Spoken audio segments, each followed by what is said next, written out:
اور جب ان سے کہا گیا کہ جس طرح دوسرے لوگ ایمان لائے ہیں اسی طرح تم بھی ایمان لاؤ، تو انہوں نے یہی جواب دیا، کیا ہم بے وقوفوں کی طرح ایمان لائیں؟ خبردار، حقیقت میں تو یہ خود بے وقوف ہیں مگر یہ جانتے نہیں ہیں۔ وَإِذَا خَلَوْا إِلَىٰ شَيَاطِينِهِمْ، اور جب اپنے شیطانوں کے ساتھ علیحدہ ہوتے ہیں یعنی دوسری پارٹی کے ساتھ، قَالُوا إِنَّا مَعَكُمْ، بے شک ہم تو تمہارے ساتھ ہیں، انما نحن مستہزئون، ہم تو اوپر سے ہنسی مذاق کے طور پہ انہیں کہہ رہے ہوتے ہیں کہ ہم مسلمان ہیں۔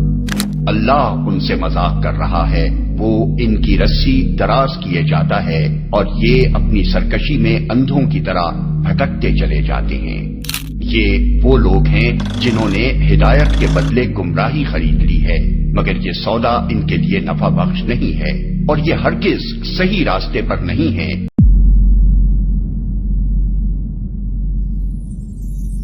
وَإِذَا قِيلَ لَهُمْ آمِنُوا، اور جب انہیں کہا جاتا ہے کہ ایمان لے آؤ، کما آمن الناس، جس طرح کہ باقی لوگ ایمان لے کے آئے ہیں جو کامل الایمان مومن ہیں مہاجرین اور انصار میں سے صحابہ کرام، جس طرح وہ ایمان لے کے رہے تم بھی اسی طرح کا ایمان لے آؤ۔ قالوا انؤمن کما آمن السفہاء، وہ کہتے ہیں ہم ان بیوقوفوں کی طرح ایمان لے آئیں، ان کو تو نہ اپنے بیوی بچوں کی پرواہ ہے، نہ ان کو اپنی کوئی زندگی عزیز ہے، کل کو جہاد میں جائیں گے کٹ جائیں گے، پیچھے بیوی بچوں کا کیا بنے گا، یہ تو ہے ہی سارے بیوقوف ہیں۔ اور اللہ تعالیٰ کی طرف سے جواب سنیں، الا انہم هم السفہاء ولکن لا یعلمون، آگاہ ہو جو بے شک یہی لوگ ہی بیوقوف ہیں جو یہ صحابہ کرام کو بیوقوف کہہ رہے ہیں، لیکن ان کو خود بھی علم نہیں ہے، انہوں نے تو آخرت کا سودا کر لیا۔ سورہ توبہ میں آتا ہے ہم نے مومنین کی جانوں اور مال کے عوض ان کو جنت دے دی ہے، جنت کے عوض ان کی جان اور مال ہم نے خرید لیا ہے، اور خوشخبری ہو تمہیں اس بیعت کے اوپر جو اللہ سے تم نے بیعت کی ہے۔ ہمارے مسلمان بھی بیعت کرتے ہیں لیکن اپنا جان مال جو ہے وہ پیر و فقیروں پہ لٹا رہے ہوتے ہیں۔ اللہ فرماتا ہے کہ اللہ کے لیے لٹاؤ، بیعت اللہ سے ہو پیغمبر کے ذریعے صلی اللہ علیہ وسلم۔ وَإِذَا لَقُوا الَّذِينَ آمَنُوا، اور جب یہ ملتے ہیں اہل ایمان سے، قَالُوا آمَنَّا، کہتے ہیں ہم ایمان لاتے ہیں۔ وَإِذَا خَلَوْا إِلَىٰ شَيَاطِينِهِمْ، اور جب اپنے شیطانوں کے ساتھ علیحدہ ہوتے ہیں یعنی دوسری پارٹی کے ساتھ، قَالُوا إِنَّا مَعَكُمْ، بے شک ہم تو تمہارے ساتھ ہیں، انما نحن مستہزئون، ہم تو اوپر سے ہنسی مذاق کے طور پہ انہیں کہہ رہے ہوتے ہیں کہ ہم مسلمان ہیں۔ دوغلی پالیسی۔ اور اللہ نے کہا کہ اپنے شیطانوں کے ساتھ جب ملتے ہیں، شیطان کن کو کہا؟ ان کافروں کو، ان کے سرغنہ جو علماء یہود تھے ان کو۔ اب کٹھے ہوتے ہیں اپنے شیطانوں میں۔ اچھا، شیطان لفظ کے دو مطلب ہیں، ایک ہے اللہ کی رحمت سے دور، اور ایک شیطان کا مطلب ہے جو حسد اور بغض میں بھرا ہوا ہو۔ یہ بیک وقت دونوں معنی شیطان کے اوپر فٹ آتے ہیں۔ اللہ کی رحمت سے وہ دور ہے کیونکہ مردود بارگاہ ہے، اور اس میں حسد اور بغض ابن آدم کا پایا جاتا ہے کیونکہ وہ یہ سمجھتا ہے کہ نہ اللہ مجھے آدم علیہ السلام کے معاملے میں آزمائش میں ڈالتا اور نہ میں مردود بارگاہ ہوتا، تو یہ دونوں چیزیں اس میں۔ تو اللہ نے یہ انسانوں میں سے شیطان ہیں وہ لوگ جن کے ساتھ منافقین ملتے ہیں، اور کہتے ہیں ہم تو مذاق کر رہے تھے، انما نحن مستہزئون، ہم تو صرف مذاق کر رہے تھے۔ اللہ تعالیٰ ہمارا اللہ یستہزئ بہم، اللہ ان کے ساتھ اصل میں مزاح فرما رہا ہے جیسا کہ اس کی شان کے لائق ہے۔ وَيَمُدُّهُمْ فِي طُغْيَانِهِمْ يَعْمَهُونَ، اور اللہ ان کو ڈھیل دے رہا ہے تاکہ اپنی سرکشی میں بھٹکتے رہیں اور سرکشی کریں تاکہ اور بڑے عذاب کے مستحق ہیں۔ اللہم اجرنا من النار، آمین۔ اچھا، یہاں پہ استہزاء کا لفظ اللہ نے اپنے لیے بھی استعمال کیا ہے۔ اس پہ اعلیٰ حضرت نے جو ترجمہ کیا ہے نا، وہ انہوں نے عربی میں ہی کر دیا، اللہ ان سے استہزاء فرماتا ہے۔ باقی لوگوں نے ترجمہ کیا اللہ ان سے مذاق کرتا ہے، تو اس پہ پھر وہ باقی اعتراض کرتے ہیں کہ جی دیکھیں جی مذاق تو ایک نٹوریس چیز ہے، اور اس لیے یہ لفظ اللہ کی طرف منسوب کرنا جو ہے وہ گستاخی ہے، تو وہ پھر استہزاء کا ترجمہ استہزاء ہی کر دیتے ہیں۔ کوئی گستاخی نہیں ہے، اللہ نے جب لفظ استعمال کیا ہے تو وہ جن معنوں میں استعمال کیا آپ اسی پہ، اور وہ بہتر ترجمہ ہے اللہ ان سے مزاح فرماتا ہے جیسا کہ اس کی شان کے لائق ہے۔ اس میں یہ جھگڑے میں نہیں پڑنا چاہیے جی آپ یہ نٹوریس ورڈ یوز کر رہے ہیں، اللہ نے خود کیا واللہ خیر الماکرین، خفیہ تدبیر ترجمہ کیا ہوا ہے، وہ تدبیر خود عربی کا لفظ ہے، وہ بھی آ سکتا تھا۔ اولئک الذین اشتروا الضلالۃ بالہدی، اللہ فرماتا ہے یہ ہیں وہ منافق جنہوں نے خرید لی ہے گمراہی ہدایت کے بدلے میں. ہدایت بیچ دی اپنے ہاتھوں سے, مفت کی ہدایت ملی ہوئی تھی, اور گمراہی خرید لی. فما ربحت تجارتهم وما كانوا مهتدين, تو اب ان کو یہ تجارت نفع نہیں دے گی اور نہ وہ ہدایت پہ کبھی آئیں گے.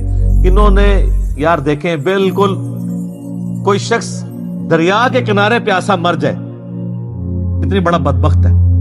محمد رسول اللہ دنیا میں جلوہ افروز ہوں, اللہ کے ریپریزنٹیٹیو, ہر لحاظ سے حجت تمام ہوئی ہو, ان کی موجودگی میں بھی کوئی کفر کی موت مر جائے, اس سے بڑا کون بدبخت ہو سکتا ہے؟ تو اللہ فرماتا ہے انہوں نے تو ہدایت آئی ہوئی اپنے ہاتھوں سے دے کے گمراہی خرید لیا, اور اب ان کو ہدایت نہیں ملنی. اب دو مثالیں اللہ تعالیٰ نے بیان کی ہیں بڑی مزیدار منافقین کے بارے میں. پہلی مثال سنیں, مثلہم کمثل الذی استوقد نارا, ان کی مثال اس طرح ہے جیسے کوئی شخص آگ روشن کرے, فلما اضاءت ما حولہ, اور جب ہر چیز روشن ہو جائے اس آگ کی وجہ سے, جتنی اس ماحول میں ارد گرد ہے, ذہب اللہ بنورہم, اللہ تعالیٰ ان کی آنکھوں کا نور ہی لے جائے, وترکہم فی ظلمات لا یبصرون, اور ان کو اس گھپ اندھیرے میں رہنے دے جہاں ان کو کچھ سجھائی نہ دے. صم بکم عمی فہم لا یرجعون, پھر وہ ایسے لوگ گونگے ہیں, اندھے ہیں اور بہرے ہیں. سمن بہرے ہیں, بکمن گونگے ہیں, عمیون اندھے ہیں, فہم لا یرجعون یہ واپس نہیں پلٹ سکتے. یہ مثال ایسے دی کہ پرانے زمانے میں لوگ جنگلوں کا سفر کرتے تھے نا, بڑی مشکل سے لکڑیاں جمع کرتے تھے, رات کے وقت روشنی جلاتے تھے تاکہ کوئی جنگلی جانور حملہ آور نہ ہو. اللہ تعالیٰ نے آگ کا ایسا روب رکھا ہے کہ آگ کہیں جل رہی ہو تو شیر بھی قریب نہیں جاتا, شیر بھی آگ سے ڈرتا ہے, تو وہ اپنی سیکیورٹی کے لیے آگ جلایا کرتے تھے. یا سردیوں کا موسم ہے تو اس سے ہیٹ حاصل کرے, پلس روشنی بھی مل جاتی تھی, اس وقت الیکٹریسٹی تو نہیں تھی, تو اسی روشنی میں وہ اپنے باقی کام کر لیتے تھے, کھانا پکانے کا یہ وہ. تو اللہ تعالیٰ فرماتا ہے ان کی مثال اسی طریقے سے ہے کہ اتنی محنت کے ساتھ ایک جنگل میں کوئی آگ جمع کرے, روشنی بھی ہو جائے, سب کچھ نظر آنا شروع ہو جائے, اور عین اس وقت میں اس روشنی سے نفع اٹھانے والے لوگوں کی بینائی ختم ہو جائے, ان کی بصارت چلی جائے, ان کی سننے کی صلاحیت چلی جائے, اندھے ہو جائیں, بہرے ہو جائیں, گونگے ہو جائیں. تو کتنے بدبخت ہیں کہ اب ہر فیسلٹی سامنے موجود تھی, اس سے نفع اٹھانے کی بجائے ان کی اپنی ساری کوالٹیز جاتی رہی. یہی ہوا ہے منافقین کے ساتھ کہ اللہ تعالیٰ نے محمد رسول اللہ صلی اللہ علیہ وآلہ وسلم کے ذریعے توحید کی شمع روشن کی. بالکل جب ہر چیز واضح نظر آ گئی کہ یہ وہی پیغمبر ہے جن کی نشانیاں تورات اور انجیل کے اندر موجود ہے, اور عین جب ٹائم آیا کہ یہی یہودی جو تڑی لگایا کرتے تھے اوس اور خزرج کو, یہ اسلام قبول کرتے, اینڈ ٹائم پہ انہوں نے انکار کیا اور اللہ کے عذاب کا کوڑا ان پہ برسا کہ ان کی آنکھوں کی بینائی چلی گئی. اب محمد رسول اللہ صلی اللہ علیہ وآلہ وسلم ایک روشنی کا مینار سامنے موجود ہے, لیکن یہ اتنے بدبخت ہیں کہ ان کی بینائی جا چکی ہے, ان کو دیکھ کے بھی اب ایمان قبول نہیں کریں گے. وہ جو میں نے پہلے آیات پڑھی تھی, وَلَوْ أَنَّنَا نَزَّلْنَا إِلَيْهِمُ الْمَلَائِكَةَ, سر یہ کوئی اللہ تعالیٰ کا تعارف ہوا ہے آپ لوگوں کو؟ یہ کون سا خدا ہے؟ اور یہ پہلے صفحے پہ ہے, یہ نہیں ہے کہ 50 صفحے پڑھنے تو بعد کہتے پہلے میٹھی میٹھی باتیں کریں نا پھر کڑوی باتیں کریں. نا میٹھی باتوں سے کبھی بات سمجھ نہیں آتی ہے. دوسری مثال, او کصیب من السماء فیہ ظلمات ورعد, یا پھر ان کی مثال ایسی ہے کہ آسمان سے بادلوں سے می برس رہا ہو, بڑی تیز بارش ہو رہی ہو, فیہ ظلمات ورعد وبرق, اور اس بارش کے موسم کے اندر اندھیرا بھی چھایا ہوا ہو کالے بادلوں کی وجہ سے, اور گرج بھی ہو, اور بجلی بھی چمک رہی ہو, یعنی ایک طوفانی موسم ہو.